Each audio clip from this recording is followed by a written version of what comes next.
digamos, no yendo a cada caso en particular de lo que hizo Argentina, los gobiernos provinciales, el gobierno de la ciudad, o los distintos países, sacando obviamente Brasil, que entró en un estado de abandono total, el COVID-19 es una aplicación del principio precautorio, porque no sabemos bien con certeza cuál es el impacto, o sea, la forma de hasta dónde puede llegar esto, y ante la duda vamos tomando algún tipo de medidas. Ahora, por ejemplo, tenemos el tema del tapaboca, el tema de la distancia, son medidas preventivas, o sea, no son basadas en algo que es incertidumbre todavía, no se sabe bien el origen, porque hay un origen supuesto, pero no sabe bien el origen, la evolución de esta enfermedad, el impacto que va a tener en la salud no es lo mismo. Ahora aparecen casos a determinados rangos etarios, pero después aparecen en otros rangos, aparecen en chicos, más en adultos. Esto es un tema muy confuso, donde hay mucha oscuridad, mucha falta de certeza. Entonces, ante esta falta de certeza, tomamos medidas. Bueno, en ambiental, esto es fundamental para muchísimas cuestiones que se están dando hoy en día. Este principio precautorio también, esto lo decía una doctrinaria que se llama Marta Bellotti, que dice que también tiene una construcción en la participación ciudadana. O sea, quiere decir que la sociedad, a través de la democracia y de la participación activa, va a determinar qué riesgos asumir y qué riesgos no va a querer asumir. Por ejemplo, y ahí tenemos un caso muy latente, que es el tema de la minería. Hay pueblos que no quieren esos supuestos beneficios económicos y que sí saben que existen muchos riesgos en cuanto a la salud, en cuanto a la destrucción de los hábitats de determinadas especies que hacen a la economía de cada región, etc. Y esa relación costo-beneficio no les cierra, no les interesa y no quieren que haya ese tipo de actividades. Y esa sociedad asume que no quiere ese riesgo y dice, no, hasta acá llegaron. Y le van a decir, bueno, pero usted no tiene probado, no tiene certeza absoluta o certeza de que esto lo va a contaminar. Pero yo como sociedad, ante la duda, y aunque usted no me está probando que esta actividad es totalmente inocua, yo decido que no pasa. Bueno, algo más o menos así es lo que se trata de receptar en este principio precautorio. Después existe la equidad intergeneracional, que es estos conceptos de la casa que nosotros le dejamos a los que van a venir, o cómo cuidamos la casa mientras estamos. Mientras estamos es uso de los recursos naturales, satisfaciendo las necesidades presentes, y después, cómo entregamos la casa son las futuras, las generaciones que vienen. Hay mucho escrito sobre este tema, hay una doctrinaria chilena que se llama Dominique Hervé Espejo, que escribe de todo este tema filosófico, digamos, del diálogo de cómo se transmite el ambiente de una generación a la otra, y también el debate de que no es una transmisión de humano a humano, sino que también incluye a los animales, el ambiente donde están nuestros otros animales y especies, fauna y flora, o sea, cómo hacemos esta entrega de un lado a otro. Y después tenemos el principio de responsabilidad, que recepta esta cuestión que estaba en Río de Janeiro, el tema de quien produce un daño ambiental tiene el deber de repararlo. Y este principio de responsabilidad del artículo 4 se va a ver reflejado a partir del artículo 26, 27, 28, 29, 30, 31 y 32 de esta ley del ambiente, donde establece todo el mecanismo, todo el andamiaje jurídico para resolver este tipo de problemas. Después se establece el principio de solidaridad, que es la solidaridad que tienen que tener los ciudadanos con el Estado, o sea, cómo es este diálogo que tienen que tener en materia ambiental, y el principio de cooperación entre jurisdicciones, nación, provincia, municipios. El principio de cooperación es un principio que se da mucho, por ejemplo, en materia de residuos.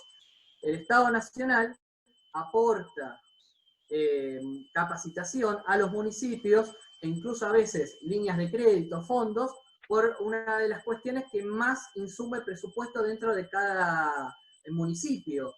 La gran parte de, si uno se pone a pedir información, gran parte del presupuesto se va en todo lo que es la recolección de residuos. De ahí hay que buscar que sea cada vez más eficiente.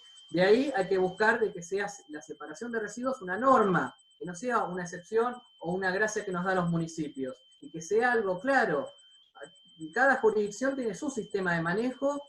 El de la Ciudad de Buenos Aires tiene cosas por un lado positivas, pero por el otro lado son de terror, como por ejemplo la época que pusieron los containers con un sistema de control digital, que eran demenciales. O sea, estamos hablando de que tenemos que reducir la pobreza, y la reducción de la pobreza es evitar tener personas en situación de que tengan que estar buscando cartón, que no puedan estar organizadas en cooperativas que se le garanticen, como está establecido en una ley de la ciudad, con instrumentos, con guantes, uniformes, etcétera, etcétera, y se va más bien a penalizar, a castigar, una cosa demencial. Actualmente tenemos esta problemática que fue creciendo en los últimos años, donde coexisten los recuperadores urbanos, que están con cooperativas, que la ciudad de Buenos Aires se divide en un sistema de cooperativas igual que el sistema de recolección, donde hay una diferencia que se hizo muy latente, que esto les hablo hace 2 o 3 años, en una reunión que se hizo a cargo de la presidenta de la Comisión de Asuntos Ambientales de la legislatura, donde se explicaba que los recuperadores urbanos, por lo que se llama residuo seco, digamos, cobran 2 pesos el kilo, y las empresas que reciben los húmedos, que son AESA, Cliva, bueno, todas las que son de las fomentos de contratas, etcétera, recibían $2. O sea, esa desigualdad atroz, lo más ridículo. Un bien que tenía un valor, como son los que obtienen los recuperadores, vale mucho menos que basura que directamente va al SEAMSE.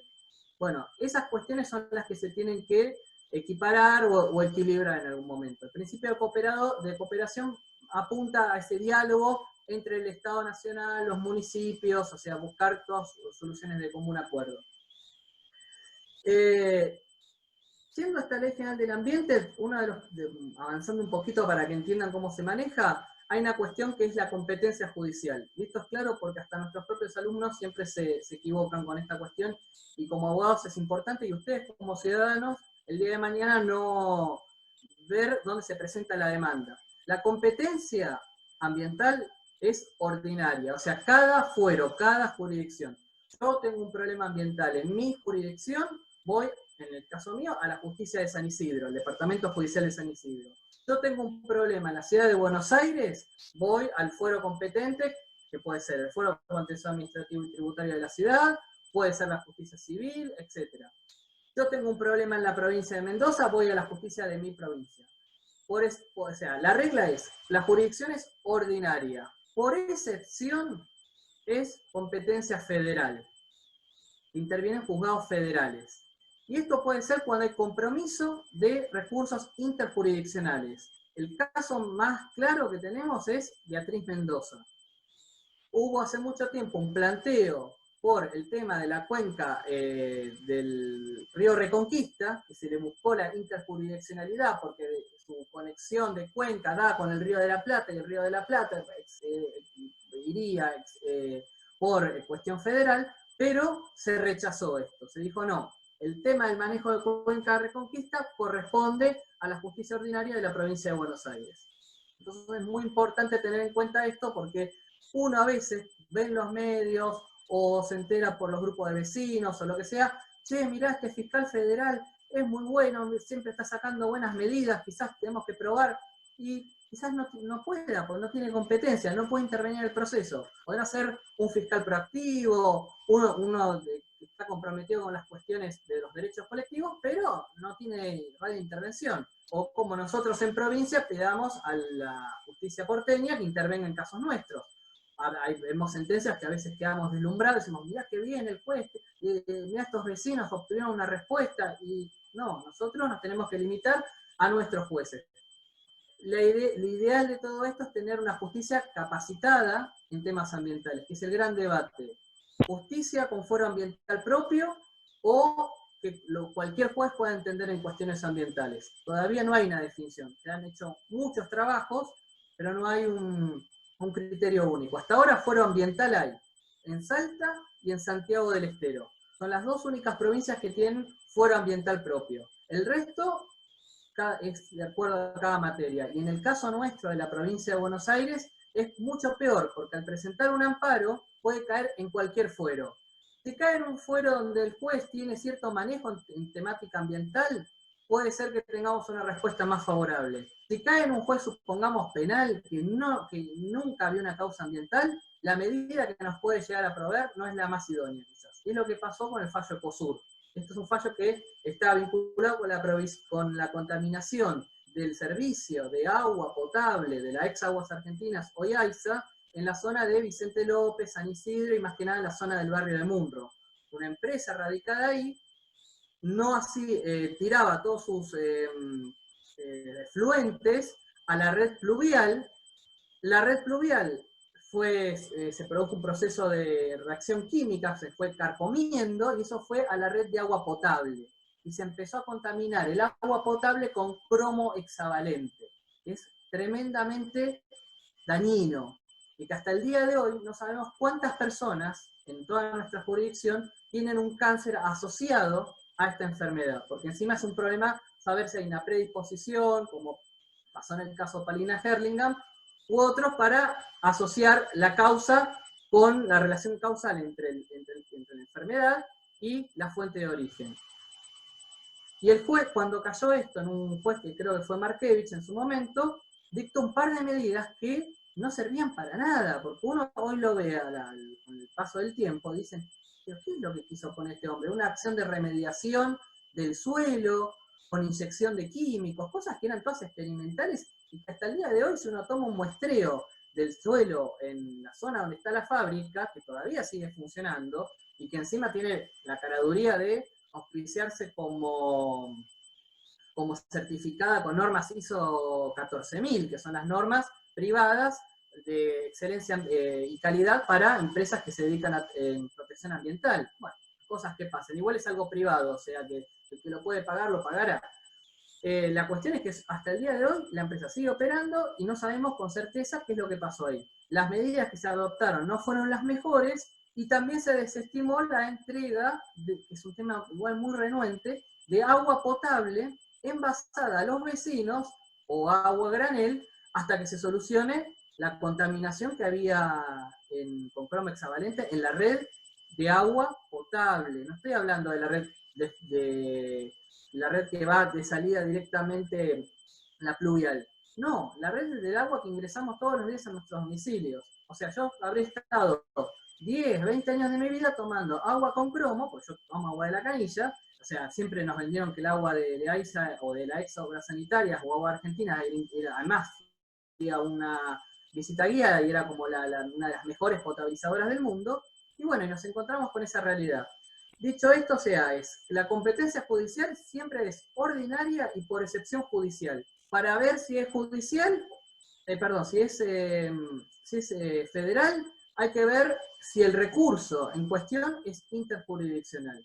Y eso generalmente genera procesos de incidentes, etc. Hace poco hubo un fallo que tiene una temática ambiental, pero no total, que fue el caso Cousovitis, donde es la provisión de agua a todos los barrios populares de la ciudad de Buenos Aires, que lo están viendo todo el tiempo los medios, y que hasta donde nos informamos no se cumplió, el gobierno de la ciudad todavía no ha cumplido. El juez hizo lugar a la cautelar, aparte de la cautelar que pidió el colectivo integrado por Cousovitis y los vecinos de distintos barrios de la ciudad de Buenos Aires, pero la competencia es federal por el tema de la empresa, que es AISA, y ahí determinó la legislación aplicable, etc., entonces lo disparó para el otro lado. Pero bueno, son cuestiones que suelen ser bastante complicadas. El tema es que si bien hay una cuestión de competencia, eso no obsta que en caso de que se pidan medidas cautelares, el juez, en el caso de la justicia porteña y en el caso de la Justicia Provincial de Buenos Aires también, puedan resolver la cuestión de la cautelar y si es incompetente, automáticamente derivar las actuaciones a otro lado. Después tenemos todos los que son, y ahí ya vamos al tema principal, que son lo que se llaman instrumentos de política ambiental. Para ser muy resumidos son ordenamiento ambiental, evaluación de impacto ambiental, educación ambiental y participación ciudadana y seguro ambiental. Del que más nos interesa es el tema de la participación ciudadana. Y ahí es donde yo veo, más o menos en el caso de Parque Avellaneda, en el caso nuestro de Vicente López, las cuestiones más álgidas de cómo acceder a esa participación o dónde dar esa participación. Yo les voy a poner acá a ver si lo puedo subir.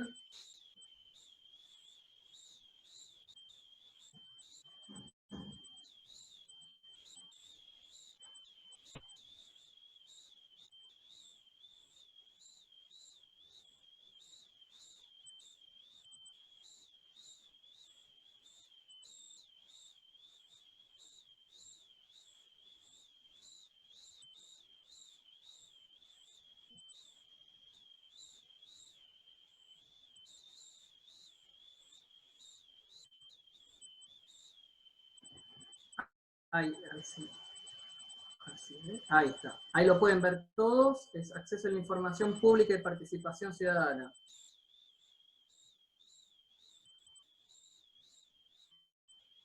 Acá más o menos, para resumirlo, puse antecedentes internacionales de la participación, de los procesos de participación, se da. En la Declaración de Estocolmo aparecen los primeros indicios. Sebastián, no sé si les pasa a los demás, pero yo lo que estoy viendo en este momento es tu escritorio nada más. Hay un documento que me dice... pasa lo mismo.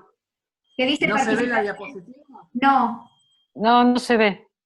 Pero abrí de nuevo participación ciudadana en temas ambientales, a ver si se abre. A ver si vamos de nuevo.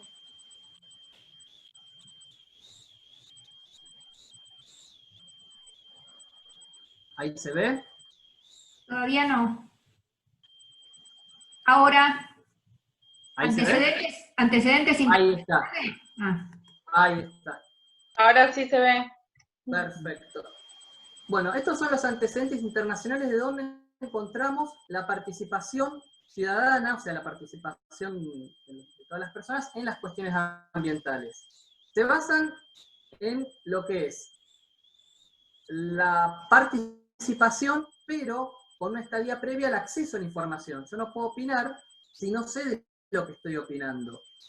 Y esto se va a abordar recién bien en el principio 10 de Río de Janeiro, que es el que recepta nuestra Ley General del Ambiente. Esto lo vamos a encontrar en el artículo 19 a 21, que es de participación ciudadana, y lo va a receptar también el acuerdo de la Convención de Aarhus, que es para los europeos, que también regula la misma materia, que es acceso a la información, participación ciudadana y acceso a la justicia. Es como un triage. O sea, más que un triage es un triple bottom. O sea, las tres condiciones de este principio.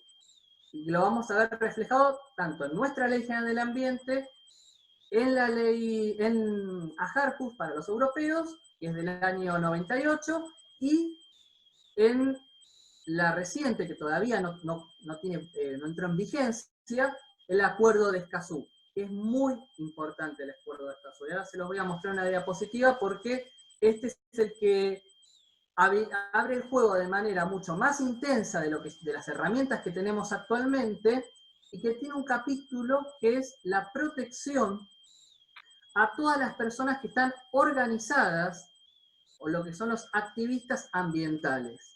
Acá tenemos un caso, por ejemplo, María Angélica, arquitecta Sada, darles una tutela, porque se corren riesgos. Acá, por suerte, o sea, acá hablo de la Ciudad de Buenos Aires, no tenemos, la gente de Ecopetro también, no tenemos casos resonantes, pero sí en México tenemos activistas asesinados, perseguidos.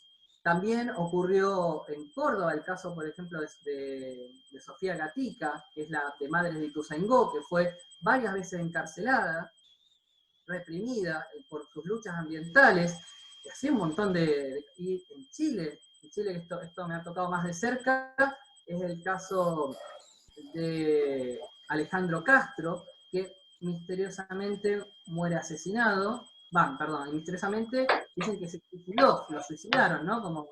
Y él estaba en la lucha de la contaminación en la quinta región de Chile, en Quintero, que hubo un incidente ambiental hace el año pasado o anteaño pasado, en una de las zonas más contaminadas de América Latina. O sea, donde hay una contaminación. Yo pasé personalmente, estuve en Quintero porque tuve que ir hasta un pueblito cerca de ahí y me quedé impresionado cómo está todo el polo petroquímico y químico concentrado en esa zona, la cantidad de emisiones, y es lo que los chilenos llaman zona de sacrificio. O sea, ya el nombre da pavor. Nuestra zona de sacrificio, para dar un ejemplo, vendría a ser Villa Inflamable, que eso es lo que dio pie a la cuestión de Beatriz Mendoza. Tenemos ahí una zona de sacrificio. Cada distrito tiene, cuando hay una fuerte concentración de industrias o de actividades contaminantes, son zonas de sacrificio, y ahí ya no se puede vivir. Y sin embargo, la gente no tiene otra oportunidad. Ahora, casualmente, las zonas de sacrificio coinciden obviamente están dentro de determinados núcleos urbanos, y los trabajadores que ahora los están supuestamente cuidando del COVID-19, en algún momento se van a morir de otra cuestión o van a padecer otro tipo de enfermedades. Es como que te cuidan de una cosa y no de otra. Y Copetro que había una autora, no me acuerdo si era Ceballos de Sisto o Pereira de Gribaravicius, que decía que La Plata, la ciudad de La Plata, está rodeada por un cinturón de la muerte. Una cosa espantosa, dice que un cinturón de industrias contaminantes que rodean a toda la ciudad y que causan estragos. El caso de Copetro es el de la contaminación con coque. O sea, es algo que está volátil en el aire, baja a la tierra y queda ahí, en vez de tener, uno sale al patio a barrer la tierra común, está barriendo un tóxico que ingresa a los pulmones y genera un montón de afecciones. Yo no voy a extenderme mucho en Copetro porque tiene fallos interminables, es un caso escandaloso porque encima tiene un montón de resoluciones de primera instancia, Cámara, Corte Suprema de la Provincia de Buenos Aires, Corte Suprema de Justicia de la Nación, y hasta el día de hoy la empresa sigue operando. Por eso la necesidad que decía el doctor Camps de los procesos colectivos ambientales. Tener reglas de juego para todos los jueces, para todos los operadores jurídicos, los jueces, los empleados de los juzgados y los abogados, porque en tanto no tengamos reglas de juego claras y cada juez actúe de acuerdo a su criterio, que puede basar desde un principio proactivo, como hemos encontrado en Beatriz Mendoza con la Corte de Lorenzetti, a un juez que simplemente se rija por los viejos ritualismos procesales, y que eso le permite desestimar legitimados, conducir el proceso a su manera, y que hace perder tiempo, porque hasta que esa sentencia se apela, va a la Cámara, de la Cámara va al Tribunal Superior, se pierde tiempo, y ese tiempo en materia ambiental es irrecuperable. Eso es una realidad, no lo digo yo. Entonces, estos son los antecedentes internacionales de participación. Río de Janeiro, tenemos obviamente Estocolmo en 1972, y a ver si lo puedo pasar. Y me paso para atrás. Ahí. Y la base constitucional de la participación en nuestro país tiene, en primer orden, el viejo e histórico artículo 14 de la Constitución, el derecho a peticionar a las autoridades, que él lo citaba la doctora Di Fabio la otra vez, en la otra charla.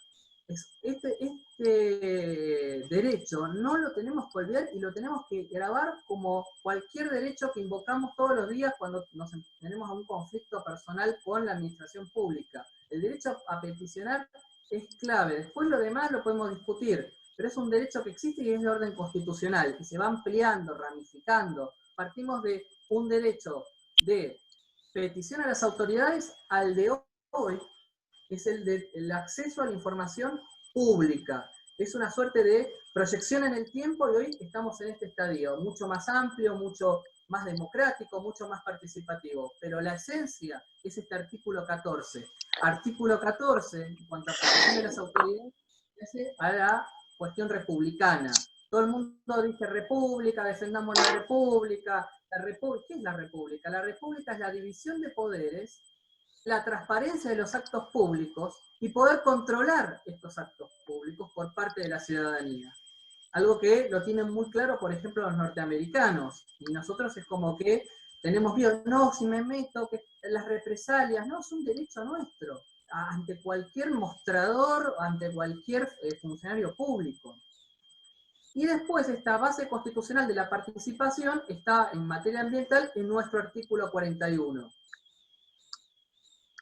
Y después, en el 75, inciso 22, que lo que hace es ampliar o incorporar todos una serie de tratados de derecho internacional con rango constitucional. En materia de participación y acceso a la información, tenemos la Convención del Pacto de San José de Costa Rica, en su artículo 13.1.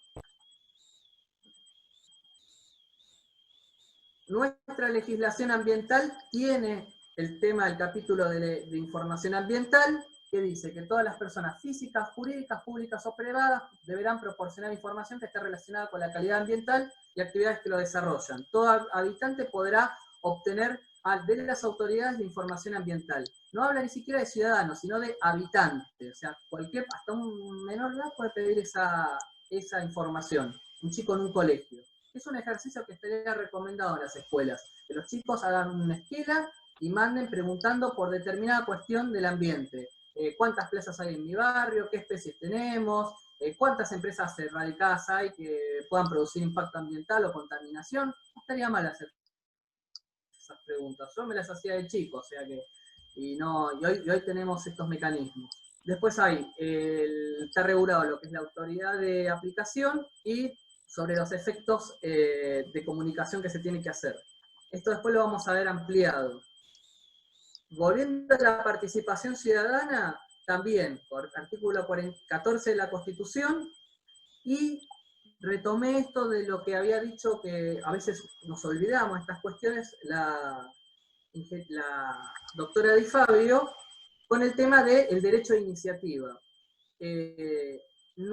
A veces nos queda un poco guardado en el alcorn porque es del año 94, porque pocas veces lo hemos visto aplicado, no es algo muy frecuente, pero es parte de la participación ciudadana, y este derecho de iniciativa es el que puede exigir la reforma o la incorporación de nueva legislación ambiental. Por ejemplo, esta demanda que tenemos de los procesos colectivos. Obviamente lo único que no se puede poner bajo derecho de iniciativa son las cuestiones de materia penal, presupuestarias, de tributos y de tratados internacionales. Sacando esta cuestión, todo lo demás es objeto de derecho de iniciativa. Si bien el mecanismo es un poco farragoso, porque tiene una cuestión vinculada con el padrón, faltaría darle un poco más de entidad o buscar que sea más orientado de la transición que tenemos de esta democracia representativa hacia una democracia participativa y más plena.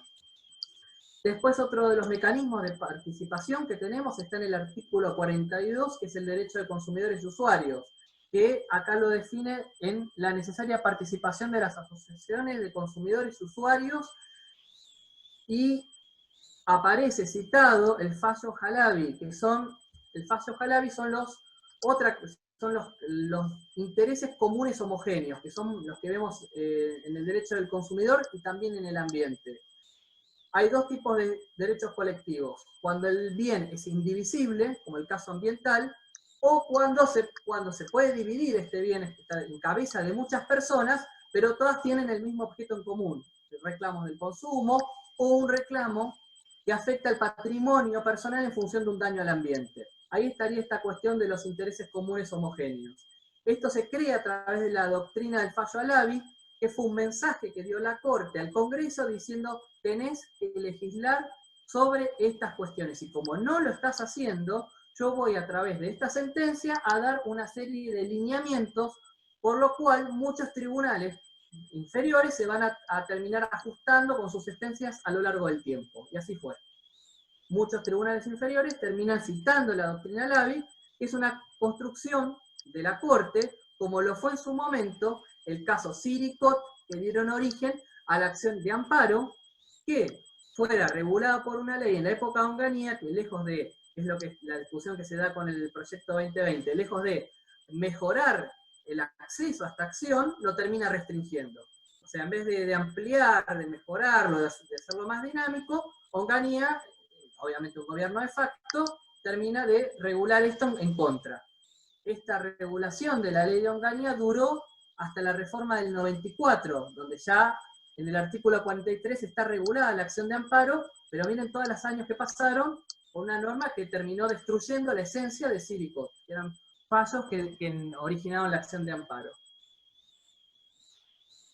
La Constitución Nacional, en cuanto a participación, en cuanto a tratados internacionales, tenemos la Declaración Americana de los Derechos y Deberes del Hombre, artículo 4, y la Convención Americana, Pacto de San José de Costa Rica, 13.1. Estos son los artículos referidos a acceso a la información, también a participación ciudadana. En el caso de estos dos instrumentos internacionales, aparecen citados en el fallo Justiniani de la Corte Suprema de Justicia por la causa Chevron, o sea, el pedido de acceso denegado para saber el acuerdo firmado entre Chevron y la compañía estatal YPF. Y ahí se utilizó muchísimo estos principios emanados también de fallos de la Corte Interamericana. El acceso a la información pública, acá yo lo defino como un primer contacto que va. El primer acceso que tenemos a la información pública es a través de la educación.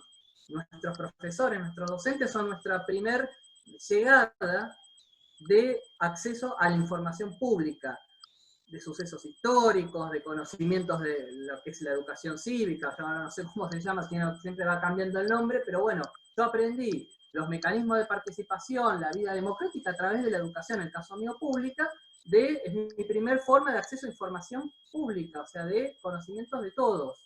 El primer umbral es la educación.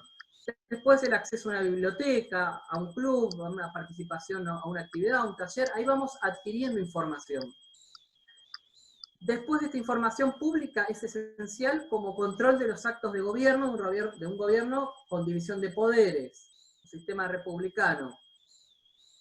Tenemos una sociedad que va mutando de una sociedad de una democracia representativa a una participativa, a una democracia donde cada vez nos pide más que estemos activos, que no la veamos desde afuera. O sea, y esto surge a partir de normas. El acceso a la información pública, y acá lo define Marcela Basterra, que es una especialista en temas de acceso a la información, es la precondición para el ejercicio de otros derechos, en nuestro caso el derecho ambiental. En Argentina el acceso a la información pública llega recién a partir del decreto 1172, que fue el decreto de acceso a la información pública, que es genérico, no es solamente para ambiental, que recepcionó parte de lo que fue la conversión de Aarhus del 98 y parte de los principios de la ley FOIA del 66 de los Estados Unidos, que es la ley de acceso a la información pública de los norteamericanos. Después, a poco de firmarse el decreto 1172, ahí ya es para nosotros los que estamos en derecho ambiental, se dicta la ley de presupuestos mínimos, otra vez una ley que es de tutela jurídica uniforme para todo el país, que es la 25831 de libre acceso a la información pública ambiental. Y esta ley es importantísima, porque cada vez que pedimos algo vinculado con temas ambientales, tenemos que invocar esta ley, siempre, siempre. Porque esta ley es muy intuitiva, o sea,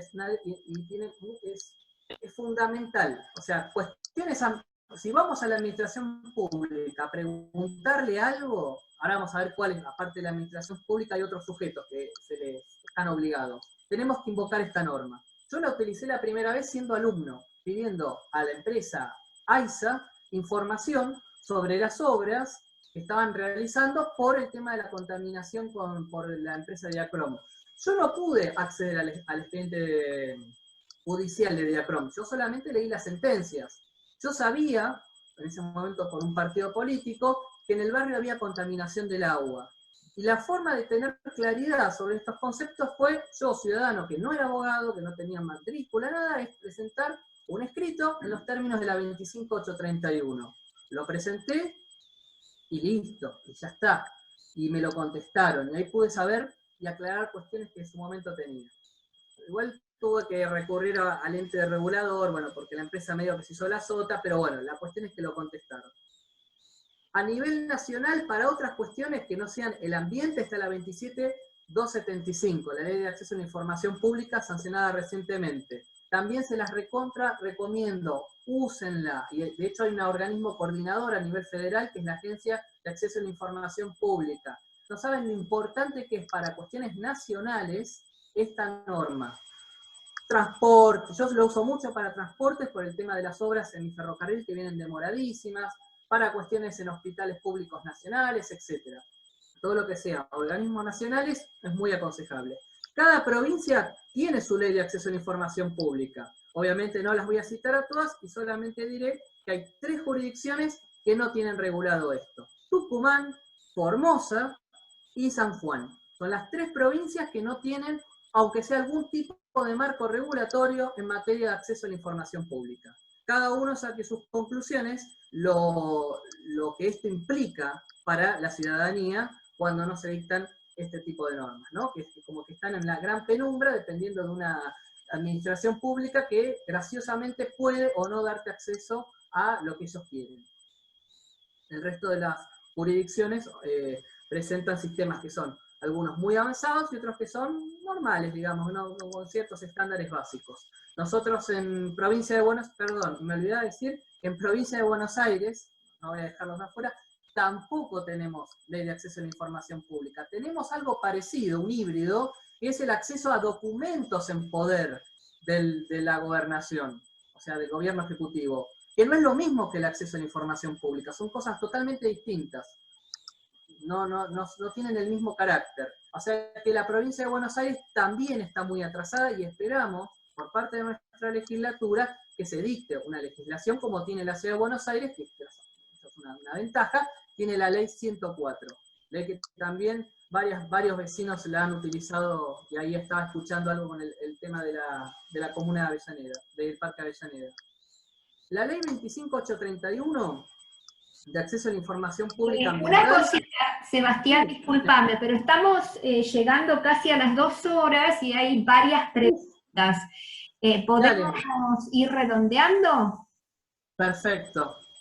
Bueno, de esto, básicamente, para que lo tengan idea, para no extenderme demasiado, la 25831, ahí voy a leer las preguntas.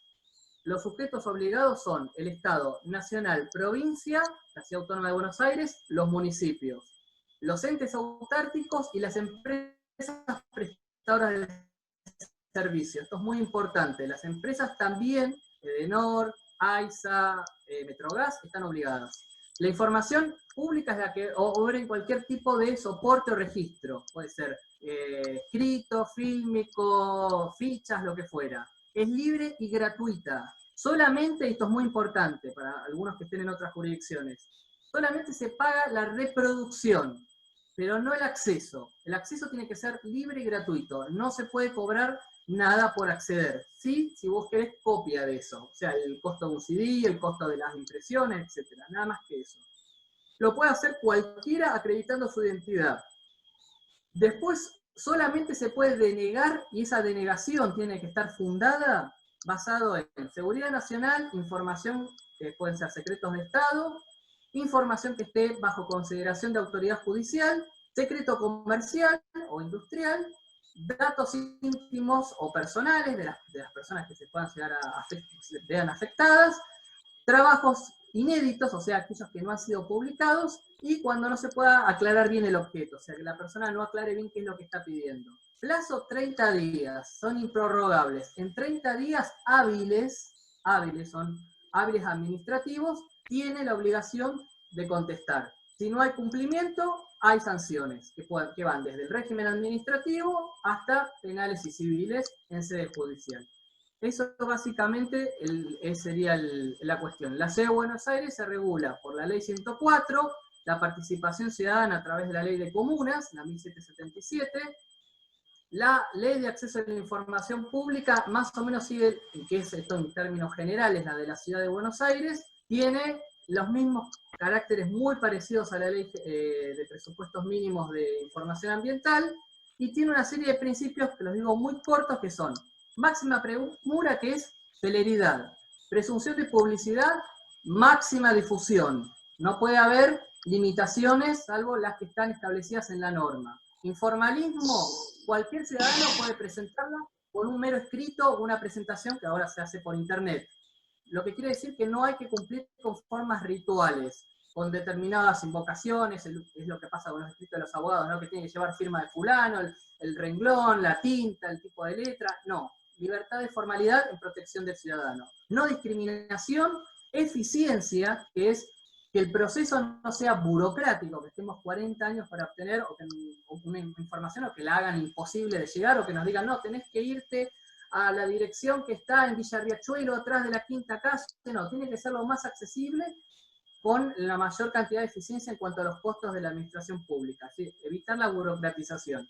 Y completitud, y esto es muy importante, porque eso siempre cuando pedimos información tenemos que chequear que se cumpla, que lo que pedimos sea correcto, sea lo que demandamos. Si falta, eso que falta tiene que estar justificado por qué está denegado. Que pueden ser estas mismas, que son muy parecidas a las causales de denegación. Seguridad nacional, seguridad pública, procesos judiciales. Están en la norma 104 las excepciones. Pero si no están en las excepciones, tiene que estar completo ese predio. O desagregado. ¿Qué quiere decir desagregado? Que si yo pido algo, que parte de eso que yo estoy pidiendo está afectado por seguridad o por una excepción, le tienen que dar lo que no está afectado y tachar o suprimir aquello que está protegido o excepcionado o exceptuado por la ley. Básicamente es eso. Ahora les